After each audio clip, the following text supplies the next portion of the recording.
দুনিয়ার এক অভিনশ্বর নাম রবি ঘোষ। তার কিংবদন্তি নাটক ইন্টারভিউ আজও যেভাবে হাসায় ভাবায় তা অভিনয় জগতের কাছে এক অমূল্য রত্ন। এই গল্প সেই ক্লাসিককে সম্মান জানিয়ে তৈরি, কিন্তু চরিত্র, পথ চলা আর অনুভব সবই নতুন। এখানেও রবি আছে, কিন্তু সে আর আগের দিনে রবি নয়। জীবনের দৌড়ে, ব্যর্থতার তাপে, হাসির আড়ালে সে বয়ে বেড়াচ্ছে 228টা রিজেকশনের ভার। আজও সে দাঁড়িয়ে আছে তার 229তম ইন্টারভিউয়ের সামনে। স্বপ্ন, ভয় আর আশার মিশেলে এক অদ্ভুত সকাল। রবি ঘোষের স্মরণে শ্রদ্ধা রেখে এই গল্পের রবি তার নিজস্ব কণ্ঠে ফিরে আসে, হাসাতে, ভাবাতে আর আমাদের জীবনের আয়নাই দেখাতে। শুরু হচ্ছে ইন্টারভিউয়ের নম্বর 229। গল্পের লেখক হলো ইমল মণ্ডল।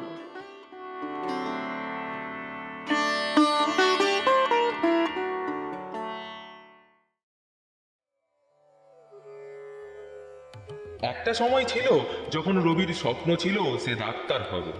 তারপর সে বুঝলো সে অঙ্কে খুবই দুর্বল। তারপর ভাবলো ইঞ্জিনিয়ার হবে।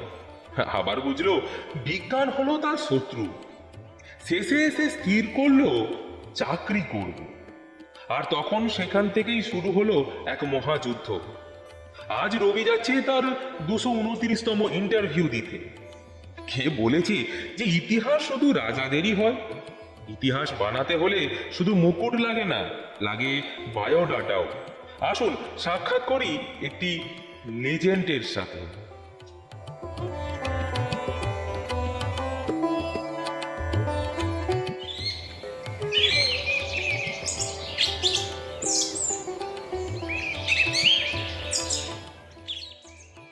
মা, আসছি মা। চাকরি যদি আজও না হয় তবে কপালটাই আমার কলা পাতা। শুধু পান্তা ভাত নয়, কেরিয়ারও ঠান্ডা হয়ে বসে আছে। মা, ও মা, শুনছো? না শোনার ভান করছো? গতকাল কুমড়ো চুরি করে খেয়েছি বলে এখনো এত রাগ? এই মায়েরা না, ছেলেরা চাকরি পায় না সেটা সমস্যা না, কুমড়ো খেয়েছে সেটাই বড় অন্যায়।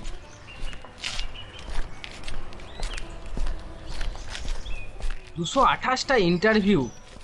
একটা কোম্পানি তো বলেই ছিল আপনার মতো ক্যান্ডিডেট আগে দেখিনি। আমি খুশিতে লাফিয়ে উঠেছিলাম। তারা আবার বলল তাই তো এমন বোকা আগে পাইনি। আরে ভাই, মাইন্সের গালি ও প্রশংসা দুটোই মুখে হাসি রেখে দিত। রবি এত কিছু নিশ্চয় মনে ভোগ করতে করতে রাস্তার সামনে এসে দাঁড়ায়। রাস্তার সামনে এসে দাঁড়িয়ে বহু ট্যাক্সির দিকে হাত তোলে, কিন্তু কোনো ট্যাক্সি সে আর থামেনি। হেই, ট্যাক্সিও আজকাল বেছে বেছে যাত্রী তোলে। আগে মেয়েদের দেখে থামতো, এখন দেখে কে লিঙ্কডইনে আছে। আসলে আমি ওই জাতীয় প্রাণী যাদের সিভি খুললে অফিসের লোক হাসে। একটা এই জাত তো বলেই ফেলেছিল, আপনি তো মনে হচ্ছে কেরিয়ারের মিউজিয়াম। আমি বললাম, হ্যাঁ দাদা, 2008 সাল থেকে পুরাতন অভিজ্ঞতা জমাচ্ছি। মনে মনে এই সব জিনিস ভাবতে ভাবতেই তার সামনে এক ট্যাক্সি এসে থামে। হালকা ব্রেকের আওয়াজ।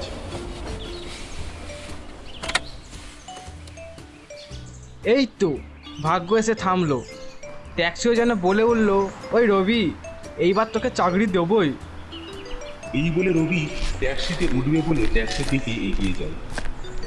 ট্যাক্সির চালক ট্যাক্সির জানালাটা নামাতেই চালকের মুখ দেখে তো রবি চমকে ওঠে।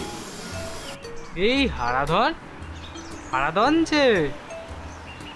আরে রবি চট্টোপাধ্যায় জি, তুই নাকি এখনো আবেদনপত্র চট্টোপাধ্যায় হয়ে বসে আছিস? ওই তো ভাই, জীবনটা এখন আবেদনের ফর্ম, যেখানে কোনোদিনও সাবমিট বাটন চাপা পড়ে না। তা কোথায় চললি রে আজ?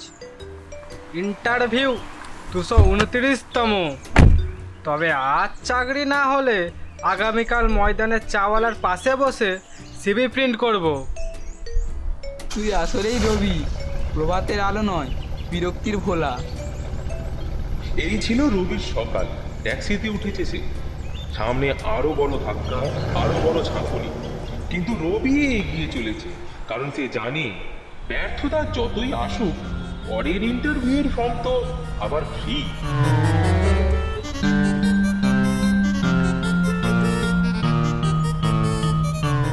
তা রবি, তুই এখনো ইন্টারভিউ করে বেড়াচ্ছিস?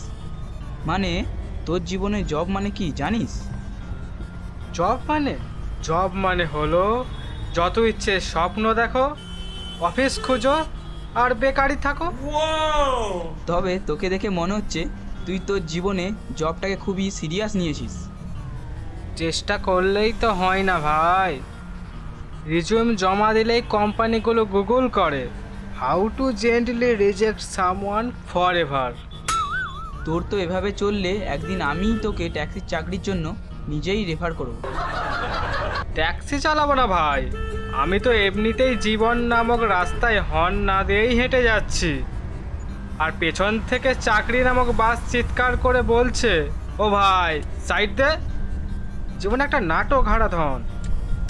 আমি সেই অভিনেতা যাকে কেউ মঞ্চে ডাকছে না, স্টেজে ওঠার আগেই লাইন নেমে যাচ্ছে। তা ইন্টারভিউতে কি বলবি? বলবো আমি পরিশ্রমী, পাংচুয়াল, পেট খারাপ নেই, প্রেম নেই, সমস্যা নেই, শুধু একটা জিনিসেরই অভাব, চাকরি, যা আপনারা দেবেন। তুই না, তোর মুখ থেকে ঘি না এলেও মিষ্টির ঘ্রাণ আসে।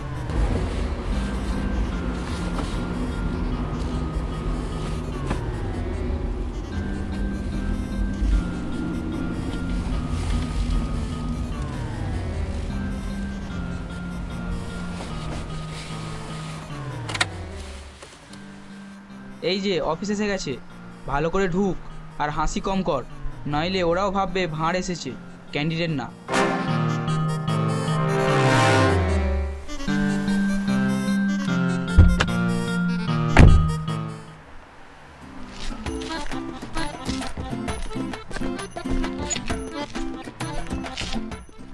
ট্যাক্সিতে হারাধনের ওই কাঁচা লঙ্কা মার্কা ঠাট্টা কাটিয়ে রবি অবশেষে পৌঁছেছে অফিসে। Interview number 229। হ্যাঁ, ঠিকই শুনেছেন, রবি এখন এমন এক পর্যায়ে পৌঁছেছে ওর ইন্টারভিউ নাম্বার ওই সিএল নেওয়ার থেকেও বেশি। চলুন দেখা যাক এই ইন্টারভিউতে কি কাণ্ডটি ঘটে। রবি ট্যাক্সি থেকে নেবে ওই আধুনিক বিল্ডিং এর এক্সিকিউটিভ রিসেপশনকে পার করে ইন্টারভিউ রুমের দরজার সামনে এসে দাঁড়ায়। ওই ইন্টারভিউ রুমের দরজায় দুবার নক করে রবি ইন্টারভিউ রুমে প্রবেশ করে। তারপর চেয়ারকে হালকা সরিয়ে নিজে চেয়ারের মধ্যে বসে আর ওই জোরে শ্বাস নিতে নিতে বলে, হ্যালো স্যার, স্যার আমি রবি। বয়স বলতে পারবো না কারণ সেটা এখন ক্লাসিফাইড, এবং আমি এইমাত্র প্রমাণ করলাম আমি যে কোনো পরিস্থিতিতে পড়ে যেতে পারি, মানিয়েও নিতে পারি। আচ্ছা, আপনি কি আগে কোনোদিনও ইন্টারভিউতে বসেননি? বসেছি স্যার, এতবার বসেছি যে এখন চেয়ার আমায় ভয় পায়। ঠিক আছে, চেয়ারে বসুন মিস্টার রবি। স্যার, চেয়ার আছে বলেই তো বসলাম, আপনাদের ভরসা না থাকলে আমি তো নিজের সঙ্গে ভাঙা টুলো আনতাম। বাবা, আপনি এতটাই আত্মবিশ্বাসী কেন? কারণ আমি আত্মা ত্যাগ করতে পারি, কিন্তু আত্মবিশ্বাস না। আপনার নাম? রবি, আর ডাক নামও রবি। মা বলতেন, তুই তো একেবারে রবি ঠাকুর, শুধু গান ছাড়া সব আছে। আচ্ছা, আপনার সিভিতে লেখা আছে আপনি হার্ড ওয়ার্কিং, তা কিভাবে প্রমাণ করবেন? স্যার, আমি এতটাই হার্ড ওয়ার্কিং যে ঘুমোতে গিয়েও ঘুমোতে পারি না, ভাবতে থাকি কাল কোন ইন্টারভিউ আবার দিতে হবে।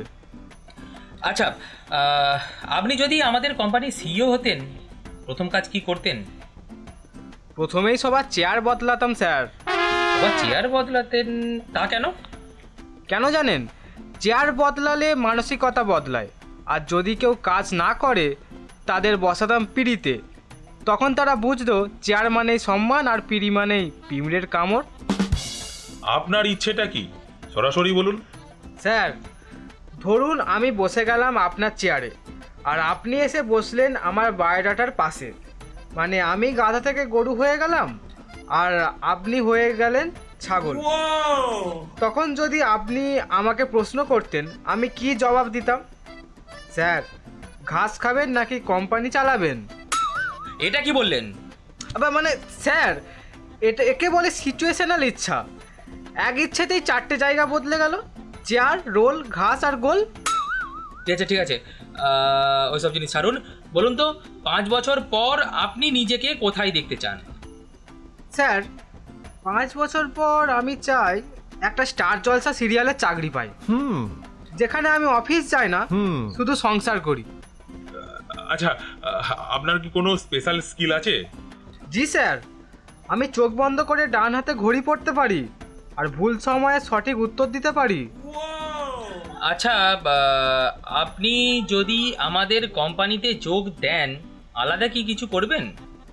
স্যার, আমি প্রতিদিন সকালে সবাইকে গুড মর্নিং বলার আগে বলবো, চা খেলেন? না খেলে অফিস শুরু হবে না। এতে করে ওই টিম স্পিরিটও বাড়বে, যেমন ডায়াবেটিসও কমবে। ওকে, আচ্ছা আপনি এক্সেল বা Microsoft Word, Excel, PowerPoint এগুলো সম্বন্ধে কিছু জানেন? জি স্যার, আমি এক্সেলে প্রেমপত্র লিখেছি। ইজিক্যাল টু ইফ ফার্স্ট ব্র্যাকেটে you love me, yes and no. আচ্ছা, আপনার বস যদি আপনাকে রেগে ধমক দেন? স্যার, আমি বলবো, স্যার আপনি রাখবেন না, আপনি রেগে গেলে আমি চাকরি ছাড়বো, তখন আপনি চাকরি খুঁজবেন, তারপর দুজনেই বিপদে পড়ব। আচ্ছা, আপনি কি টিমে কাজ করতে পছন্দ করেন নাকি একা একা? জি স্যার, আমি এত টিম ওয়ার্কিং করি যে রান্নাঘরে ডিম ফাটাতে গেলেও আমি মায়ের সাথে মিটিং করে নিই। ওকে, আপনার জীবনের সবচেয়ে বড় ব্যর্থতা কি?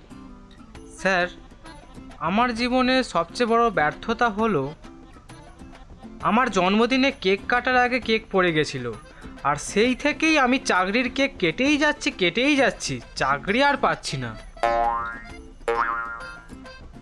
আপনি সেই থেকে চাকরির কেক কেটেই যাচ্ছেন? তা জীবনে এখনো পর্যন্ত কতগুলো ইন্টারভিউ দিয়েছেন? স্যার, জীবনে আমি ক্রিকেট খেলে সেঞ্চুরি নাই করতে পারি, তবে চাকরির ইন্টারভিউ ক্ষেত্রে ডবল সেঞ্চুরি পার করেছি। এটা আমার 229তম ইন্টারভিউ। স্যার দয়া করে একটু দেখবেন। হ্যাঁ, কি বলছেন? আপনার এটা 229তম ইন্টারভিউ? এটা শুনে তো আমাদেরই এখন নার্ভাস লাগছে। সত্যি রবি, আপনি সত্যি ইউনিক ক্যান্ডিডেট আমাদের। আপনার আগে এত ইন্টারভিউ দিয়েছে, কিন্তু আপনার মতো ক্যান্ডিডেট সত্যি ইউনিক। স্যার, আমি ইউনিক না হলে এই 229টা ইন্টারভিউয়ে কেউ আমায় 1 কাপ জলও পর্যন্ত খাওয়ালো না। স্যার, এই 229টা ইন্টারভিউ আমাকে বানিয়েছে ওভার কোয়ালিফাইড ফর রিজেকশন। ওকে, আচ্ছা আপনাকে যদি এখনই আমরা চাকরিতে দিয়ে দিই বা এখনই আপনাকে চাকরিটা দিই বলে আপনারা ঘোষণা করি, তাহলে বলুন তো আপনি এখন কি করবেন? প্রথমেই মাকে ফোন করব, যদিও মা ফোনটা রিসিভ করবে না। তারপর হারাদনকে বলবো, গাড়িটা স্টার্ট কর, অফিসে জয়েন করতে যাচ্ছি। ওকে, আপনি এখন যেতে পারেন। ইন্টারভিউ শেষ হলো। রবি দরজা দিয়ে বেরোলো, কিন্তু পিছন থেকে ভেসে এলো ইন্টারভিউয়ারদের হাসির গলা।